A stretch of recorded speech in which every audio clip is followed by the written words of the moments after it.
এই মেয়েটি পাদ মারলেই তার হাজবেন্ড সেই পাদ একটি জারের মধ্যে ভরে গন্ধ শুকে বুঝে যেত তার স্ত্রী আজকে কি খেয়েছে। এবং এই মেয়েটির হাজবেন্ড তার ওজন কমানোর জন্য তাকে ধরে তাকে দিয়ে জোর করে কঠিন ব্যায়াম করাতো এবং নিজে মজার মজার খাবার খেত। এবং এই মেয়েটির হাজবেন্ড নিজের জন্য আলাদা একটি ফ্রিজের মধ্যে মজার মজার খাবার রেখে দিত এবং সে ফ্রিজটিকে লক করে চাবিটিকে নিজের পকেটে ঢুকিয়ে রাখতো।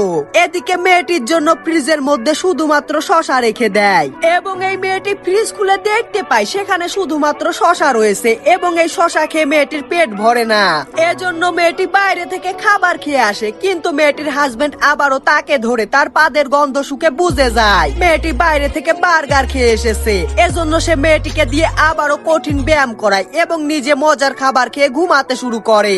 এদিকে মেয়েটি কঠিন ব্যায়াম করতে করতে ক্লান্ত হয়ে যায়, কিন্তু সে হঠাৎ করেই দেখতে পায় তার হাজবেন্ডের পকেটের মধ্যে ফ্রিজে চাবি বের হয়ে রয়েছে এবং মেয়েটি চুপি চুপি তার হাজবেন্ডের পকেট থেকে ফ্রিজের চাবি চুরি করে।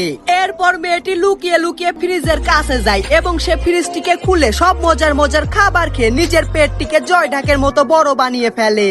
এবং তখনই মেয়েটির হাজবেন্ডের ঘুম ভেঙে যায় এবং সে দেখতে পায় তার স্ত্রী খাবার খেয়ে নিজের পেটটিকে জয় ঢাকের মতো বানিয়ে ফেলেছে।